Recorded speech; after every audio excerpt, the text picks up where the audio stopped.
go. Latest trends to go with the flow.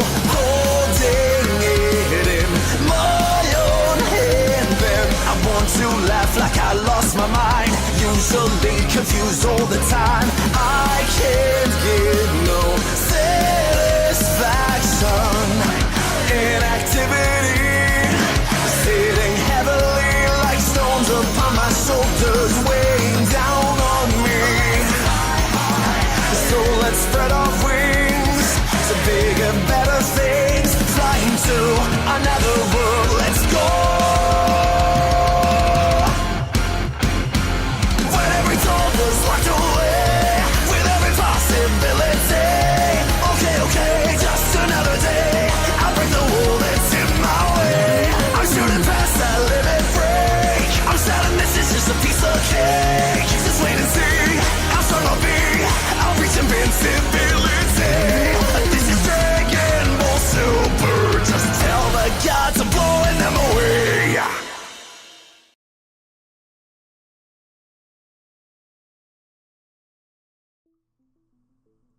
Neptune.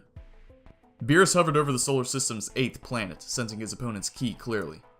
This planet, mostly gas, solid core. His head tilted slightly to the side. Extremely cold at the surface, extremely hot at the core. Luis. He shook his head. Don't let it distract you. There's nothing more you can do, except make sure it doesn't go on. Trying unsuccessfully to calm his nerves, he descended towards the blue planet, allowing its gravity to take hold and assist his movement. The bluish atmosphere hung around him, freezing, cloying. He accelerated again, covering a distance of several hundred miles in a mere few seconds before coming to a halt, nearing the Shadow Dragon's presence.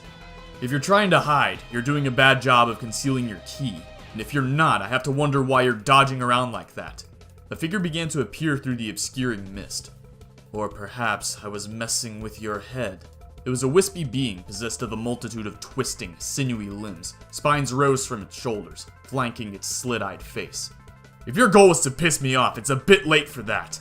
Beerus growled. He wasted no time with pre-fight banter, lunging for the Shadow Dragon.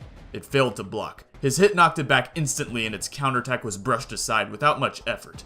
He brought his knee up, bloodying its face, before snarling and punching it directly in the throat. He finished the combination by stepping back and planting his foot in the creature's chest, kicking it away into the mist. It twisted in the air, regaining its balance and fleeing directly downwards, making a sudden descent towards the planet's core. Beerus grunted, following. Neptune's core was a sharp contrast from the surface. Solid, for one thing, and the pressure and heat were both intensely magnified this far down. The Shadow Dragon stopped its flight, glancing around. Wait, where did he... Beerus appeared behind it, grappling its uppermost 2 arms. Your technique is lacking, and your power isn't much to mine either. He grinned, but there was no humor or happiness there.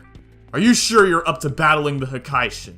It hissed furiously, scrabbling back with its other clawed arms, but dealing only minor scratches before relenting. Fine, I suppose I'll take you seriously. Physical combat is unimportant to Sigma Purunga, in any case. Beerus snorted. What kind of arrogance does it take to introduce yourself in the third person like that? Well, that's too bad, because that's what we seem to be engaged in. However, an instant later, he was forced to let go as sudden spikes of pain drove their way into his head, causing him to fall away instantly, clutching at his skull. What? Ugh! As I was saying, my power lies not in the physical realm, Sigma Purunga said smugly, but over the mind. And your mind, Hakaishin, is a weak one. You're a spoiled child, really. So much pride and arrogance. It seems you've recently discovered sincerity. But too little, too late. You won't! Beerus collapsed, teeth grinding together, limbs twitching, blood running from his nose and ears, head pounding. Sigma applied a final jab of mental force, giving a malevolent grin before rising and making for the surface. Seems it was you, despite your boasts, who wasn't up to battling the Shadow Dragons. Uranus. The pilot hadn't had trouble tracking down her opponent in the upper atmosphere of the ice giant. He hadn't bothered to hide, either from sight or key detection. The small black and white clad individual, humanoid before the miniature scaled wings that extended in a swept back formation from his head and limbs, had introduced himself in a disarmingly polite manner as Hermes Shenron. Mind if I start? The pilot asked, flashing an arrogant grin and hopping from one foot to the other. I don't want to make a standoff of this. I get impatient, see? Hermes nodded. By all means, attack me as you like. And the best of luck to you. The pilot did as promised, bringing the fight directly to him and pressing hard on his defenses. She made heavy use of her trademark hit-and-run attacks. As soon as a hit was blocked, she changed course, pushing off his defending limb and circling around to attack from an entirely different angle, from directly above or below, with any striking surface on her body, from an upside down or any other position. All in all, a difficult combat style to defend against. And yet, try as she might, she couldn't seem to land any hits, even though Hermes Shenron's own technique was extremely simple, devoid of tactical nuance or subtlety. Doesn't make sense, and I'm faster than him, I know I am! But somehow, he was always exactly where he needed to be to parry each blow in turn. Hermes also hadn't attacked at all up until this point, so when he finally did, it came as something of a surprise. The pilot hissed in irritation, darting back and receiving a minor graze to her arm from the shockwave left by his swinging fist. He lunged again, throwing a punch with his left, which she deflected with her open hand, followed by a straight kick that she somersaulted over his head to avoid, coming around behind him and throwing a spinning kick of her own. But again, it didn't quite connect as fast as it should have, giving him time to turn and catch it in both hands, pulling on her ankle and sending her tumbling away with a deceptively gentle movement. Okay, what gives? She growled. Something's not right. I should be cleaning you off the floor by now. Hermes smiled sweetly. You only had to ask. The problem, you see, is that you do not pay proper attention to your surroundings. Meaning, we are currently in this planet's orbit, or would be if we weren't keeping ourselves still by almost subconsciously resisting its rotational gravity? Is that the term? But in any case, you're used to planets that rotate in line with their orbit around their star, and you automatically adjust for the tiny effect that has on all your movements. Get to the point! This planet rotates the other way. Its equator runs from top to bottom, as it were. Thus, you're compensating for minor forces that aren't affecting you here, and not compensating for those that are. It's throwing all your moves off slightly. He bowed. Most people probably wouldn't be able to take advantage of something as minor as that. I, however, pay close attention to such things. And my opponent. Okay, still got greater speed in everything but close quarters. There's a plan in there somewhere. Good to know. Moving as quickly as she could, she brought her hand up and blasted Hermes head-on with a massive cone of energy, sacrificing concentrated power for greater area of effect. While he was blinded and thrown off guard by this, she rushed in and tackled him out of the air, wrapping her arms around his waist and swinging fully around once, before letting go with him facing downwards, sending him careening away towards the planet's frozen, rocky core. Her grin reappeared, and she lowered her darkened goggles over her eyes, fastening on her leather gloves. And here we go! Building up her ki into a seething mass around herself, she cannoned off, down towards the core and her still reeling opponent. Hundreds of miles down, Hermes Shenron shook off the dizziness, assessing his injuries, minor so far. However, something was approaching. Too fast, no time to dodge. She's carving straight through the planet. Gotta build up my own defensive aura. When the two gods collided, their impact resonated throughout the entire world that had thus far served as their battleground. But no longer. The violent clash between their colliding destructive energies sent out a colossal blast wave, smashing the entire planet Uranus apart, leaving nothing but drifting clouds of dust. Hermes fell back, spitting blood. Not even asteroid-sized chunks left. You're good at this. The pilot nodded. Destroying a planet is the simplest thing for us. Now, can you keep up with my speed in a fair fight?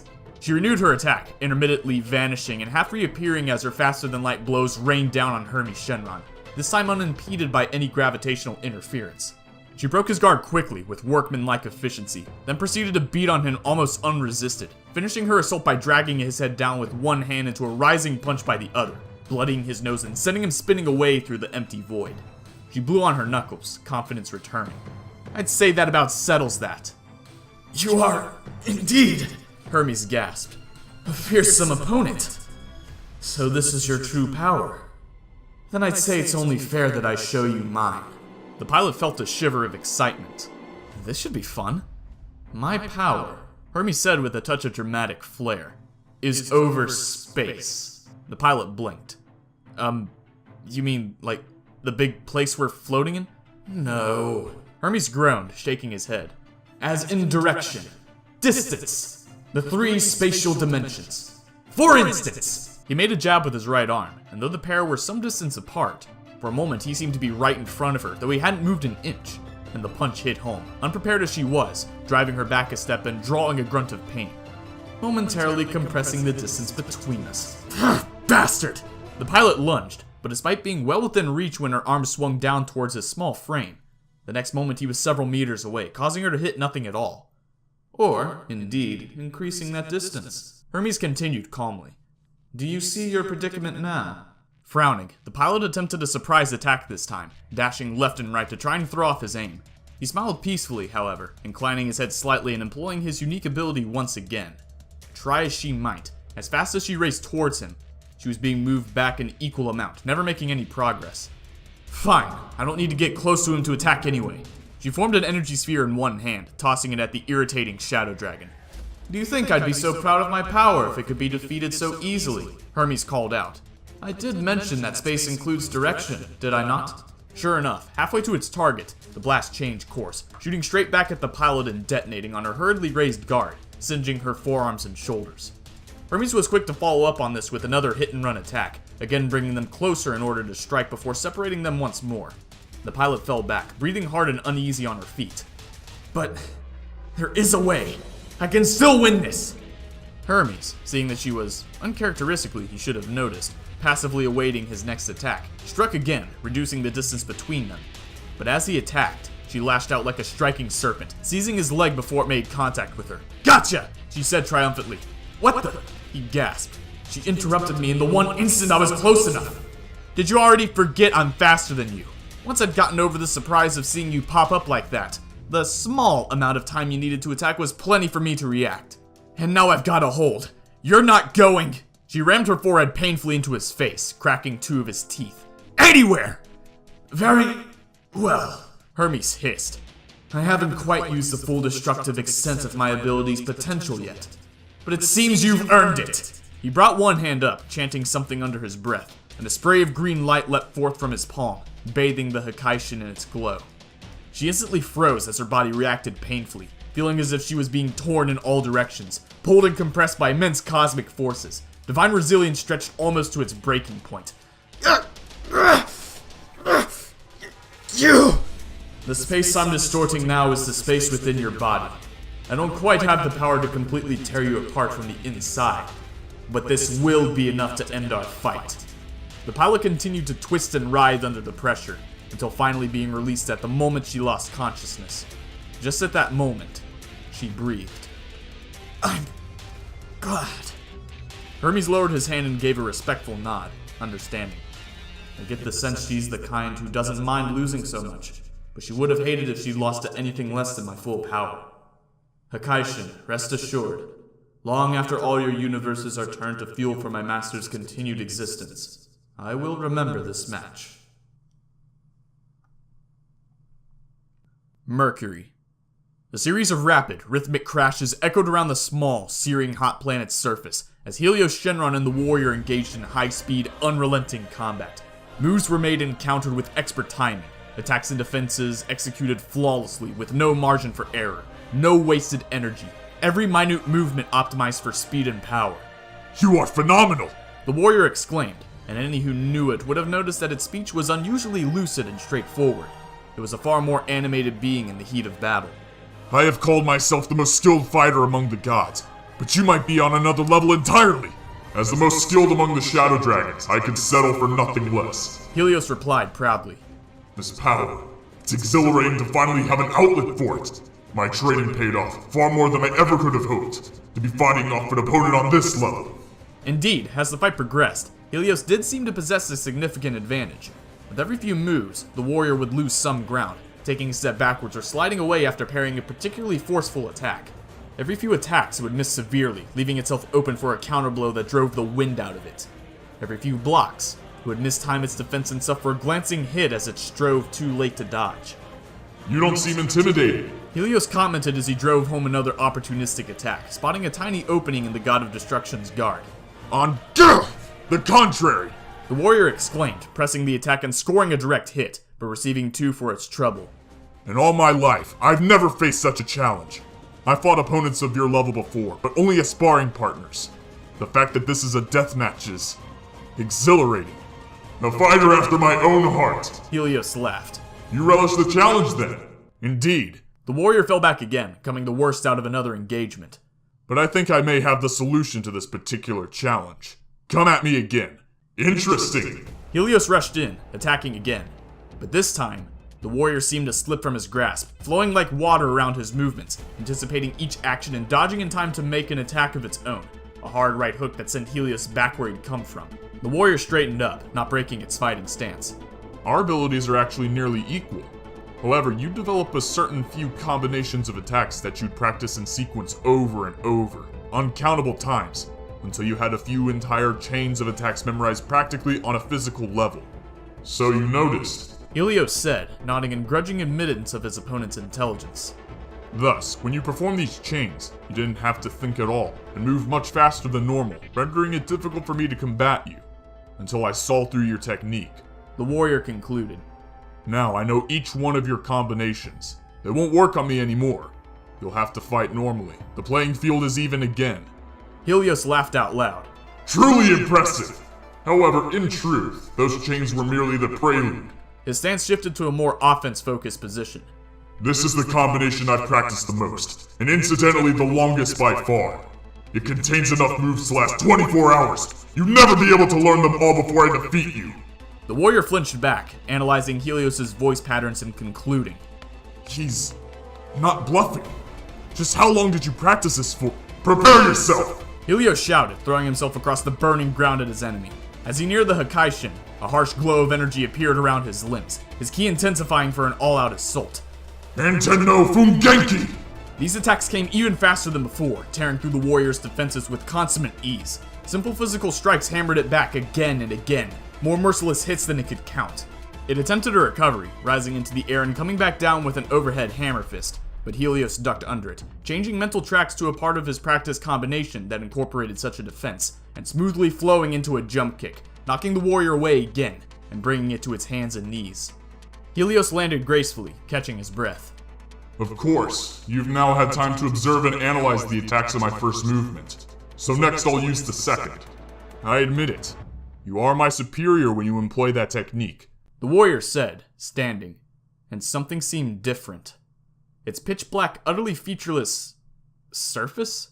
It certainly wasn't skin, seemed not quite as dark, somehow, reflecting a little more light than it had before. For now, anyway. And what do you mean by that? Helios inquired. For the first time in millennia, The warrior continued. my battle spirit has been truly awakened. It was visibly changing color now, to a deep, muted red. And you are now privy to something previously known only to my predecessor and master. That when this occurs, my body responds, and begins to emit more energy. This is reflected in my coloration, which begins to move up the electromagnetic spectrum. From my normal, black-seeming infrared level, it is now advanced into visible light. Now a bright, vivid red, it pointed a finger at Helios. Once I transcend that, and reach ultraviolet, I will be at my maximum energy output. Then, you will lose. We shall see. Helios responded, smiling as he attacked again. Antenno Fungenki! Second movement! He landed a right cross directly to where the warrior's face would have been, had it had one. But his second attack was blocked by the now orange god. He continued the movement, however, shoving the defending arm back and spinning around to put himself in position for a back kick that launched the warrior into the air. The Hakaishin arrested its uncontrolled movement, however, flipping upright and floating carefully to the ground. Its lightning continued, now a bright yellow. You look ridiculous. Helios joked. That matters little if victory is mine. He replied calmly, beginning to darken again as a green tint entered its coloration.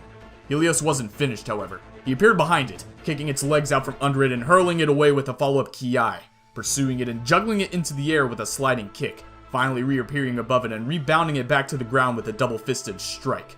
Now fully blue, however, the warrior was standing again, rising from the huge crater its fall had formed. Helios spat. And it wasn't lying. It is getting stronger. I admit I am intrigued to see its full power. No! I have failed once this day. I will not do so again.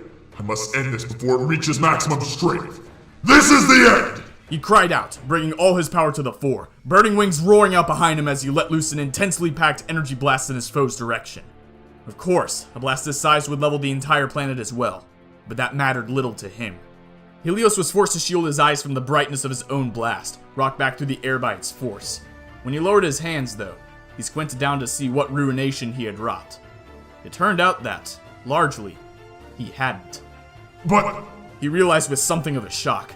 if the planet's still there, that means... I warned you. The warrior said in a low voice, from behind him, now reflecting the entire visible spectrum, appearing as a shining being of pure, colorless light. I have been noted as stubborn. Helios growled, whirling and moving straight into a close-range attack. Enten no Fungenki! Third movement! He declared, entering into an instinctual barrage of attacks. But just as they rained down on the warrior, they were deflected away as easily as raindrops on steel. Impossibly tough, everywhere at once. Its whirling arms were unbreakable barriers obstructing his every attempt to attack. He was moving faster than his own thinking time would allow. But this creature was yet faster. Finally, he leapt back, hurriedly forming one of his legendary solar attacks. Don't think you've won! He panted, feeling weariness begin to overtake him. This is everything I've got! Silent, impassive, the warrior advanced with measured, menacing strides, gradually drawing nearer. Snarling, a cornered animal, Helios threw his sunblast, the flames engulfing the entire landscape for as far as he could see, melting the ground beneath him and boiling the resulting liquid. However, sure enough, the warrior barreled out of the inferno, planting its left fist into Helios' face in a final, vicious strike, taking him down in a single hit. He lay still, groaning weakly. The warrior took a staggering step back, the light leaving its steaming body, returning to its normal appearance. Perhaps, It muttered, falling into a sitting position and remaining there, exhausted. at the end, I underestimated you after all, Helios Shenron.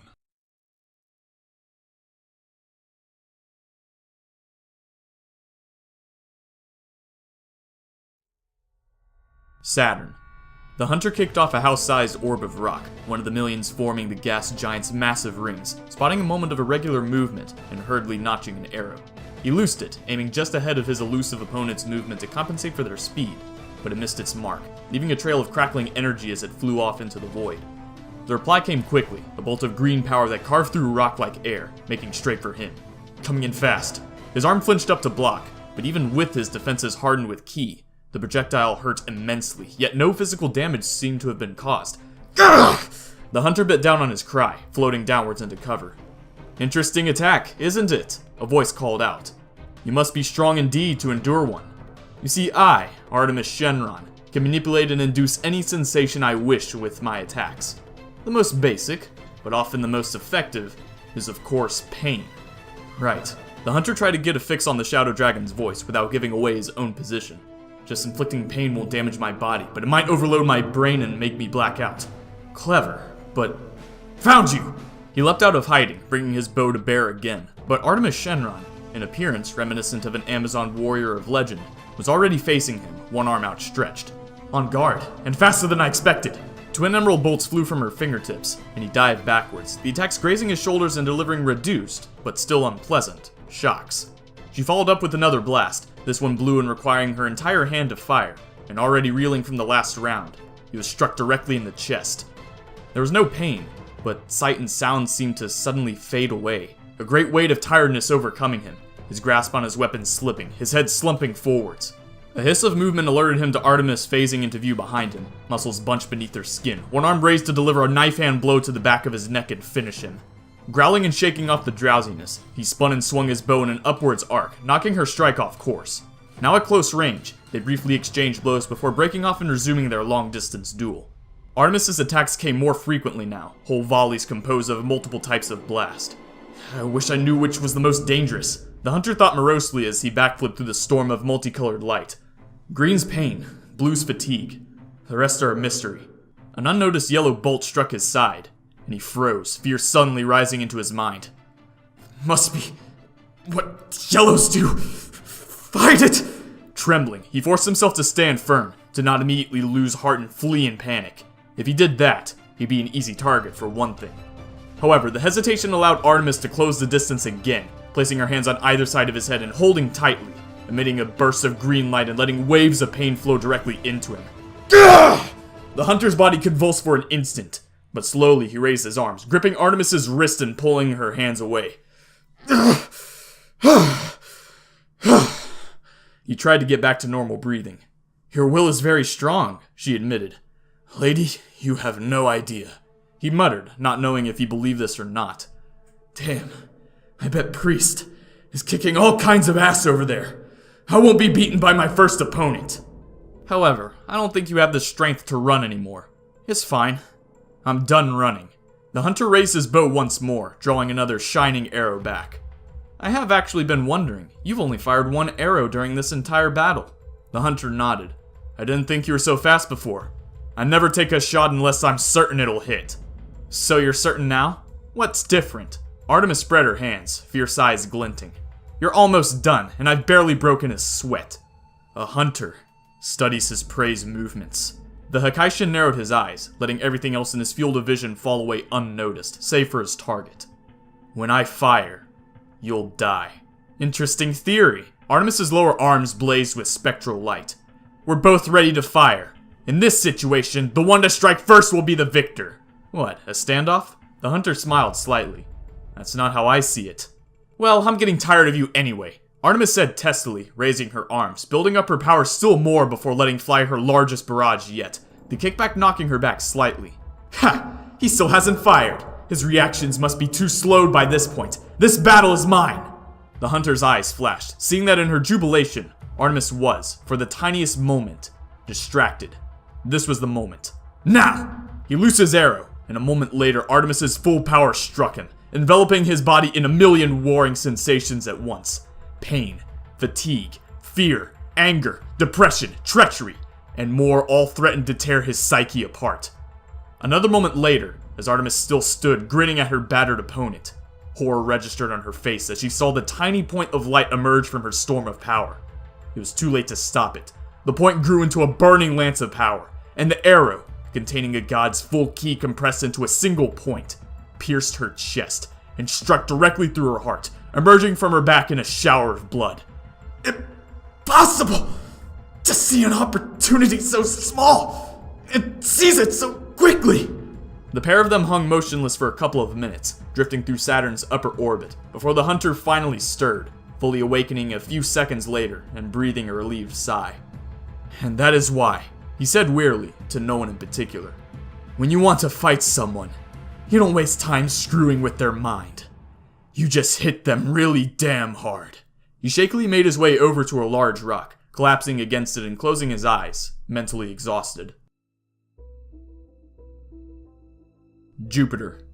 Chrono Shenron and the Sorcerer floated unaffected above the largest storm in the solar system, a gigantic area of turbulent weather on Jupiter's surface easily visible from space. So large, in fact, the Earth could comfortably fit inside it twice.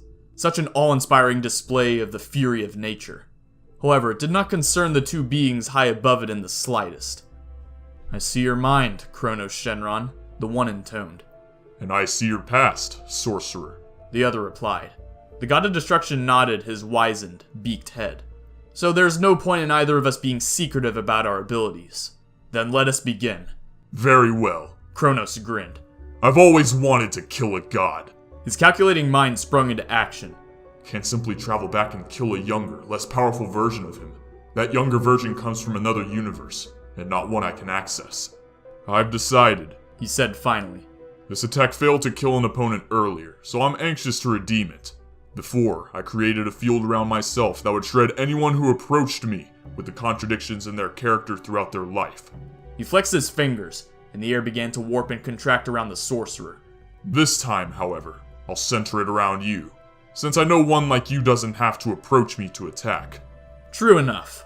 However, the Sorcerer raised his staff and gave a bellow of exertion, and the shifting, unnatural force was suddenly drawn up towards it, vanishing inside the staff and leaving the Hakaishin unharmed. "I think you still don't quite fathom what it means to battle one like me," Kronos growled. "Impressive." "Not that I need any such tricks to defeat you," the Sorcerer said offhandedly. "I'm vastly stronger than you are. I could simply punch you once and kill you, as distasteful as it would be. Of course, we both know you could easily recover from such a death, but it would at least inconvenience you, and amuse me." He gave a start, as if to move forwards, and Kronos hurriedly paused time, freezing everything but himself in place. This done, he approached the Sorcerer, pacing slowly around his immobile opponent. At last, time to think without having my mind read. I don't have the luxury, of course, of simply resorting to physical violence. If I hit him, I'd just break my hand, frail as he looks. Perhaps another of the tricks I used earlier today. Unexpectedly, however, the strange tint that accompanied time being paused began to fade, finally vanishing altogether, time flowing normally again. The sorcerer's head turned, beady eyes staring him down. "I'm sorry, did you think you had all the planning time you wanted?" What? Kronos gasped, springing back out of reach. That's... "Impossible? Come now. As soon as I saw you start to pause time, I cast a counterspell. It was a rushed job though, so you had time to do a little thinking before it took effect, it seems. Come up with any brilliant plans?" He paused, scanning Kronos' mind again. No, you didn't. Though you did have time to ruminate on how you'd use all your strongest attacks already today, and you've begun to break your rule on reusing them in one battle. You! Kronos seethed with frustration. You mocked me now, but can you mock the sum total of all the pain you've experienced in your life? Seeming to multiply, Kronos leapt at the sorcerer, dozens of copies of the Shadow Dragon charging his opponent all at once. The sorcerer sighed. Summoning multiple versions of yourself from different points in a second, since this technique requires you to physically touch me.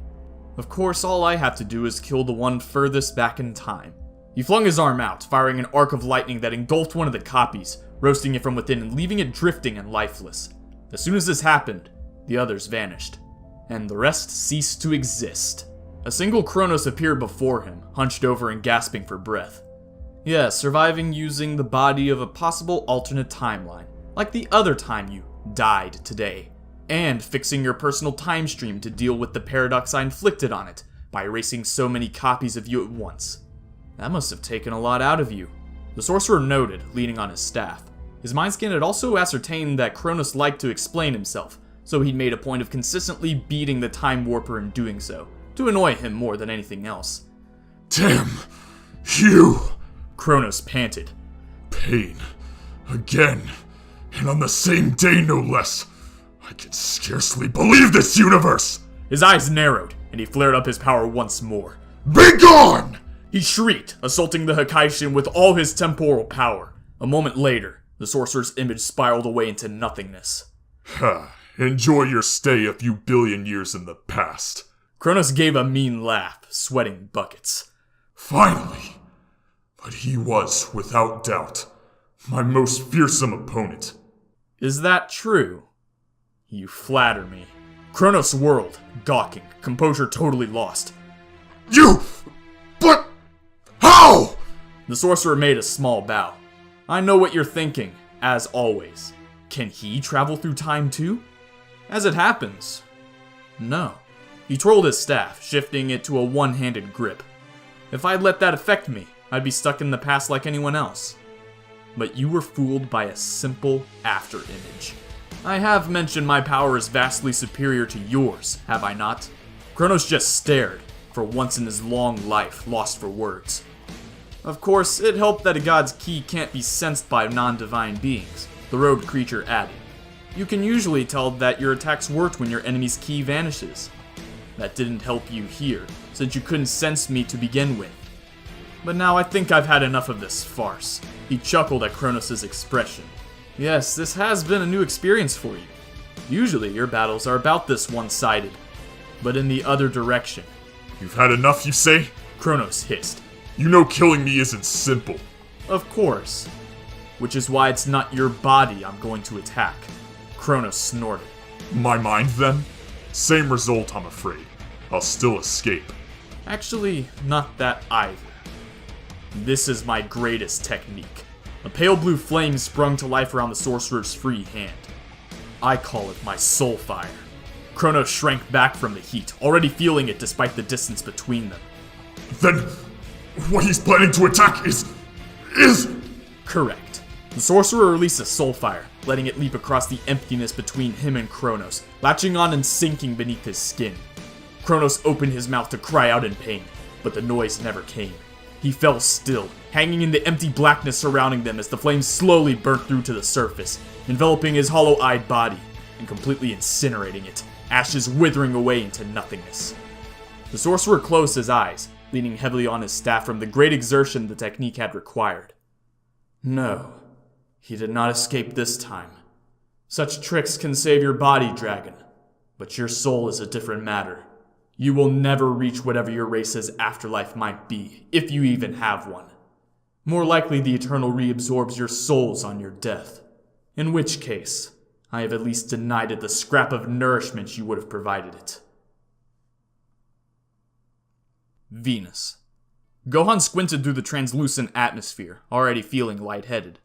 Delta Shenron, his opponent, a being made of some unstable substance resembling solid light, held together by several long metallic spikes, one per limb, and a larger one in place of its spine, each apparently floating in the light substance, approached him mechanically. You are affected by the environment here. It is not unexpected. This is the hottest place in your solar system. The atmosphere, toxic, not to mention acidic. The pressure, many times that of your home planet. All in all, an inhospitable battlefield, even for a god. Breathing slowly, Gohan beckoned to the Shadow Dragon. Let's get on with it. If you insist. Delta raised an arm, if that's what the ethereal limb, in fact, was, flexing it slightly, and Gohan felt a shudder pass down his entire body. Hey, what's this?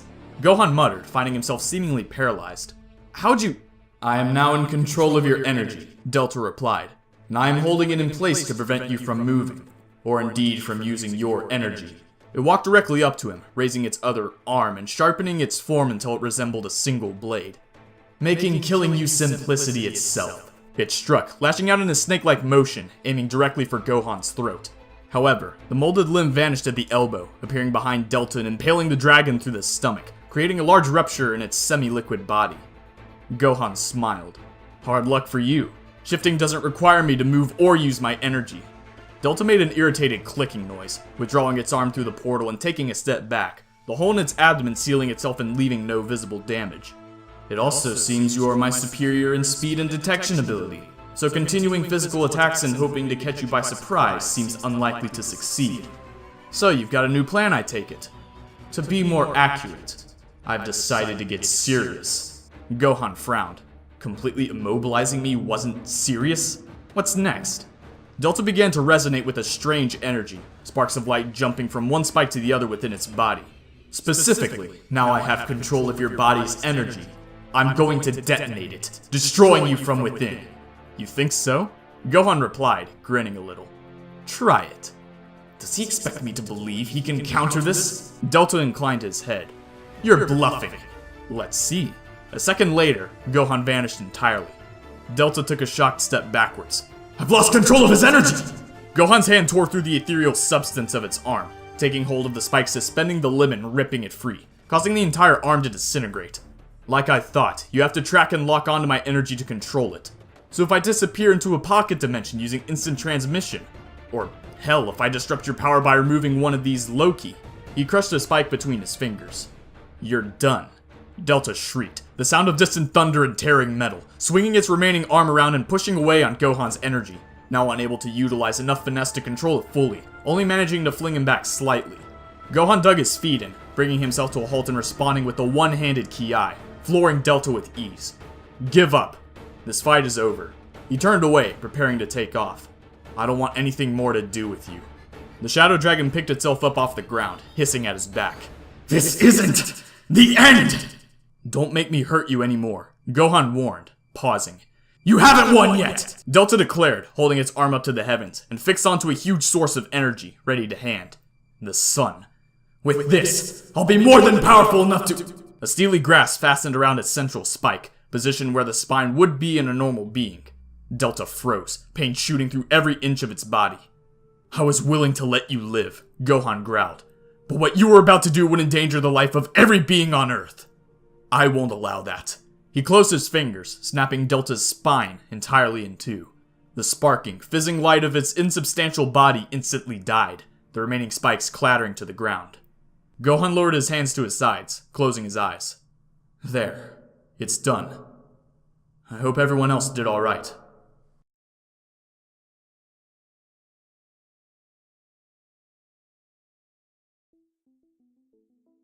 Earth. I can't take it! Pan yelled, breaking several minutes of silence. The enemy's right in front of us! Goku nodded, understanding. I know how you feel. He glanced over at Urano Shenron, who seemed to still be focusing entirely on Tien and the Spirit Bomb. His cloak blew out wildly behind him in the building wind, but he never moved, not even blinking. Hey, what do you say, kid? Shall we go for it? Pan nodded. I'm ready. Honestly, I would have suggested we do that Super Saiyan God ritual again, but there's only 4 Saiyans around right now. Of course, it'll just be the 2 of us, he reminded her. Tien's using all of his concentration just to keep that Spirit Bomb together. Goten and Vegeta Jr. won't be able to fuse for a while. Hey, Oob panted, waving over to them. Don't forget me. I'm ready, when you guys are. Goku smiled. I'm happy you were able to use the Spirit Kaioken, Oob, but I don't think you're up to using it again today. You'll need more practice to use it regularly. Don't strain yourself. Oob bowed his head. Alright. If you can distract him, Goku whispered to Pan. I'll try the same tricks I used to hold off Alpha. Then maybe I can land a Ryuken. If he isn't as strong as Alpha, one hit from him might be enough to take him down. Right. With no further exchange than that, Pan darted off, circling around to the other side of Urano's before skidding to a halt, as she rapidly changed direction. Kamehameha! Uranos' misty eyes flicked over towards her, and he turned to face her, though a small part of his attention was still focused on Tien. Now's my chance, Goku decided, rushing in while Uranos' back was turned and loading a fist with a solar flare. Ha! Pan fired just as Goku lunged, but Uranos swung around in a full circle, sweeping his arm around in a wide arc. Pan's Kamehameha was stopped in its tracks, burning its way out on some invisible barrier, and simultaneously Goku was flung backwards by an equally undetectable force, managing to stay standing and sliding back over the broken ground. Like an enormous ki, Baby noted from within Goku's mind, or highly advanced telekinesis, which means he won't let us get close. Goku agreed. But he doesn't know about the solar flare, so the normal ranged version should still work. Then, you think you can take this guy, Gamma? Certainly, the Eternal Dragon replied. A direct hit, and I will be able to strike a fatal blow. Okay. Goku looked back over at Uranos, reassuming an offensive stance. Hey, we're not done! Uranos faced him, but with a dismissive expression that implied that far from not being done, they had never begun. Solar flare! Goku shouted, suddenly raising his hands to the technique's signature position.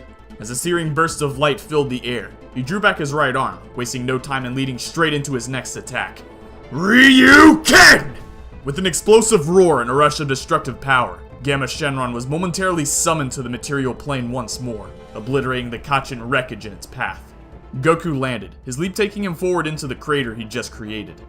I don't see any sign of the Shadow Dragon. He realized as the solar flare's after effects died down. I guess I got him? Damn, I wish I could sense Divine Ki. Behind you! Pan warned, pointing urgently. The older Saiyan spun, jumping back in shock as he saw a completely unharmed Urano Shenron standing impassively before him. How? Goku hissed. The solar flare should have stunned him, but he definitely kept enough of his wits to dodge the Ryuken. He wouldn't still be standing if it hit him. I believe I know. Baby interjected. The solar flare is a technique that emits light, which is why one simply cannot avoid it. Light moves at, well, the speed of light, but are divine beings not capable of exceeding even that speed? Right, Goku growled in frustration. He dodged the light rays I was emitting, so he wasn't stunned, and was able to avoid the Ryuken too. Why didn't Alpha do that earlier? She was holding back the majority of her power, the cyborg reminded him. In addition, you used it at much closer range, giving her far less time to dodge. But this one's going all out, and his powers don't let us get close.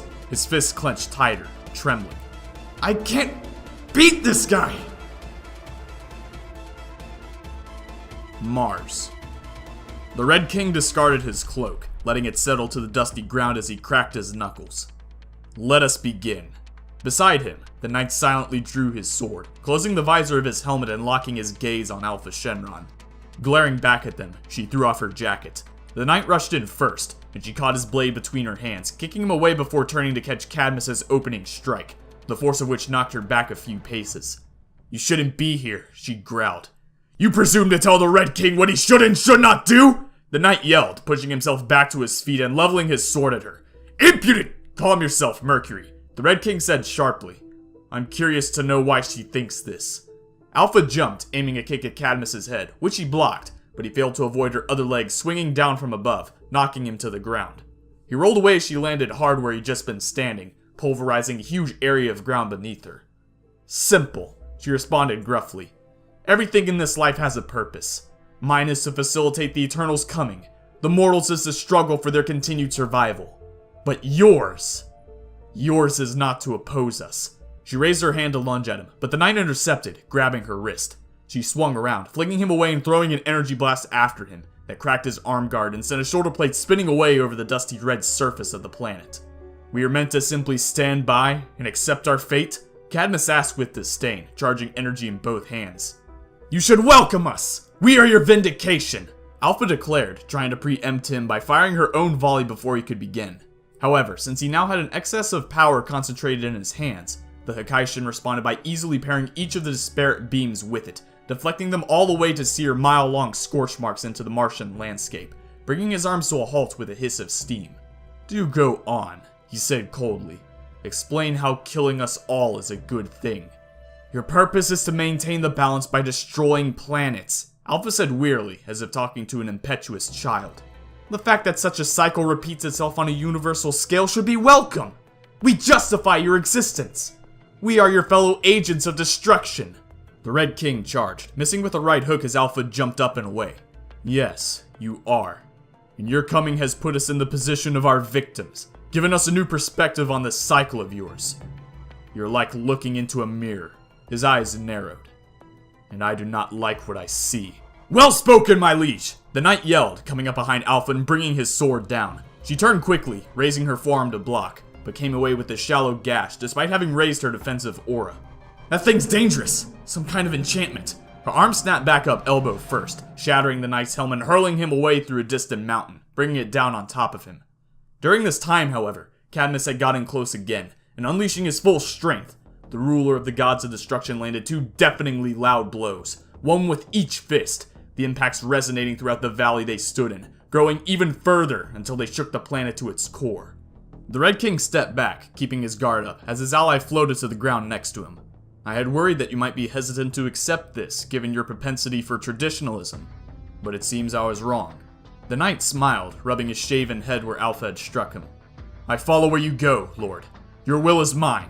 He knew from millennia of experience that his king could always be expected to judge a situation without emotional bias and divine the correct course.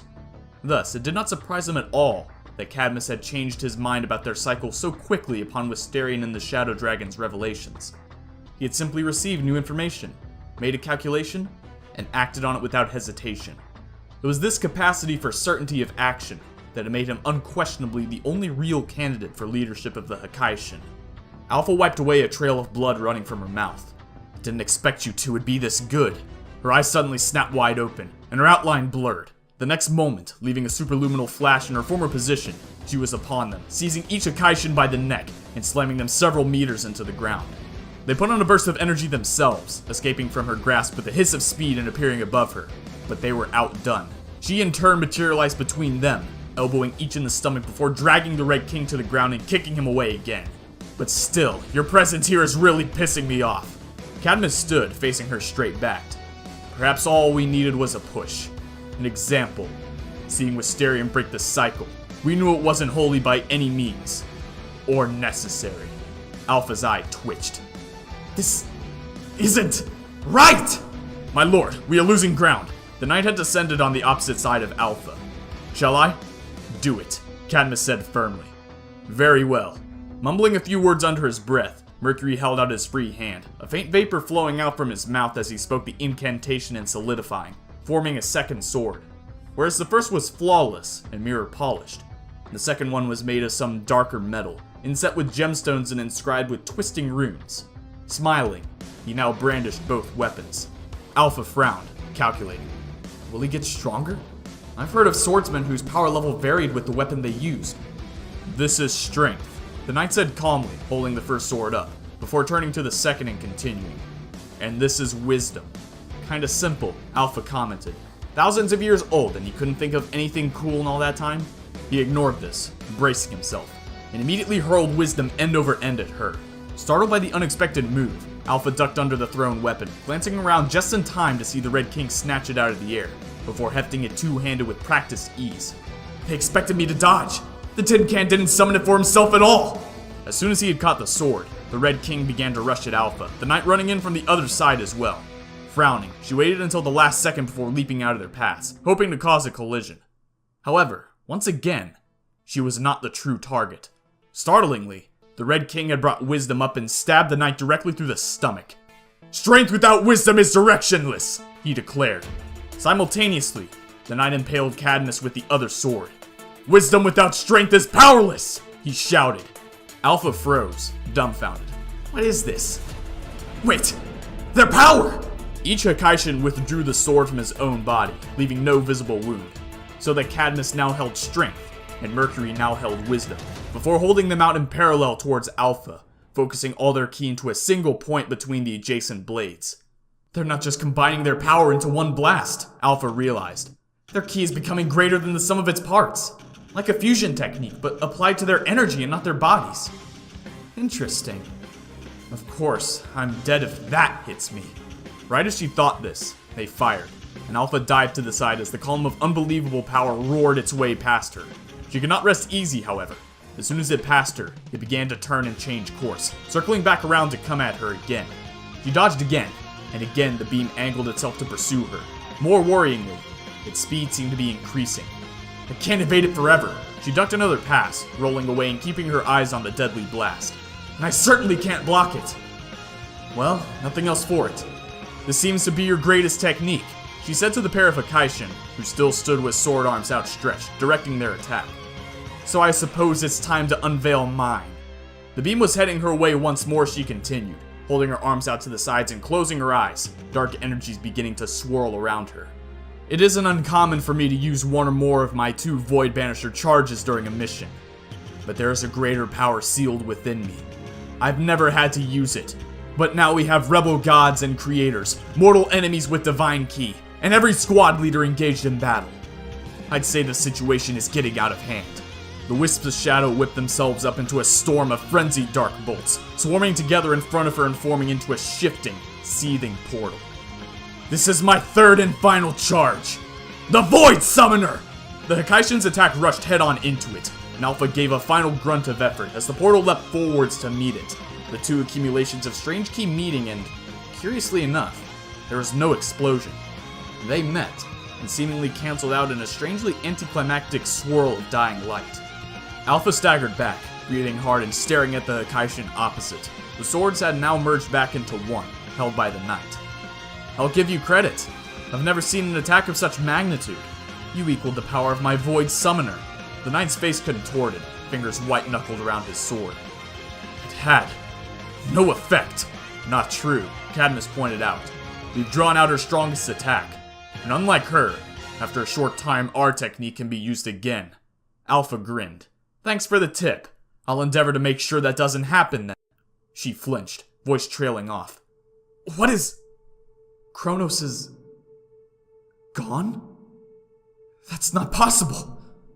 And I... What? Why do I... The Red King frowned. Something seems to be troubling her. He mumbled to his ally. We should take this opportunity to attack. Honor is a fine thing, but this opponent is too fearsome to hesitate. Right! The knight ran in first, making a direct stab. Alpha leaned sideways, but was still seemingly dazed. It didn't move quite far enough, sustaining a jagged cut on her shoulder. Her face seemed curiously blank, and she remained unmoving.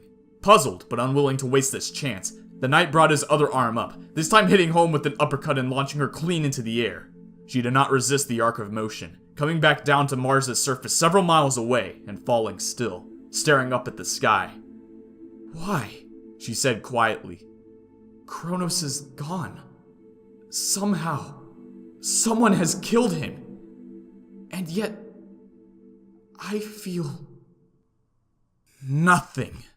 Cadmus was above her now, gathering all his power into his left fist, honing it into a focus point, before striking downwards at his curiously immobile foe. Alpha's arm snapped up, catching the Red King's wrist inches before his blow struck her face, the shockwave still warping and splitting the rock beneath her. Why? She hissed. Such anger! Cadmus felt bones crack in his arm as Alpha stood, continuing to tighten her grip. Her ki had dropped to nothing a second ago, but now, not only is it back to full strength, it's taken on a new quality. I've never felt such a violent, wrathful power. And yet, I sense that this wrath is directed not at me, but herself? Then the world went fuzzy. and he went numb all of a sudden. He slowly looked down, seeing with some alarm Alpha's fist planted in his stomach. "Oh," he said quietly, blood dripping from his mouth, before he folded up, collapsing towards the Shadow Dragon. Silently, she tossed him aside, scanning for the knight. She didn't have to search long, as he came charging up behind her, sword drawn back, shining with its accumulated power. He swung, and Alpha's whole body seemed to slide sideways without any individual part moving, taking her out of the path of his strike with casual ease. The blast, though thin, was of tremendous force, and carved its way through the ground and away past the horizon, the landscape continuing to rumble even after it was out of sight. Alpha nodded. "I think you almost carved the planet in two. Happy now?" The knight was silenced by an elbow directly to the face, dropping him. Alpha proceeded to stamp down on his writhing frame, each kick driving him deeper into the ground, until he finally lost consciousness. Victorious, Alpha turned her head towards the heavens. The other fights have all finished. Some of the Hakaishin have been defeated, but none have been killed yet. I'd better finish off these two then. Venus. Gohan floated up out of the planet's atmosphere, wiping his forehead. "Man, every second on that planet was unpleasant. Glad I'm... Huh?" His head whipped around as the sorcerer appeared behind him, with Break in tow. "Hey guys, are we really the only ones?" he asked. "The only ones with strength left to fight, yes," the sorcerer answered. "The question now is where to go from here. We have 4 enemies remaining that I can sense. I have a suggestion," Gohan put forwards. "One of those enemies, Urano Shenron, won't be expecting an attack. We'll have the advantage. And that's the only reason you picked that?" the sorcerer asked, smiling. "Well," Gohan returned it. Break grinned. "Don't worry, we understand." She smacked a fist into her palm. "Let's retake Earth." The battle between divine beings has concluded throughout the solar system.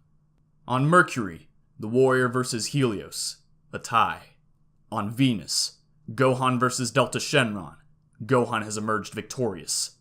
On Mars, Alpha Shenron has bested the Red King and Mercury. On Jupiter, the sorcerer has erased Chronos Shenron from existence. On Saturn, the hunter's aim was true and killed Artemis Shenron. On Uranus, Hermes Shenron brought the pilot close to the edge of death. On Neptune, Sigma Purunga has assaulted Beerus' mind and emerged victorious. On Pluto, Break has defeated Zeta Purunga. Now, Gohan, Break, and the Sorcerer are returning to Earth to take on Urano Shenron, as well as deal with any other remaining Shadow Dragons. We are in the endgame now. The Eternal could be summoned at any moment, and the Shadow Dragons have an advantage in numbers. It'll take a miracle to win this fight. But will the Z-Fighters and the Gods of Destruction get their miracle that they so desperately need? Find out next time on Even Further Beyond.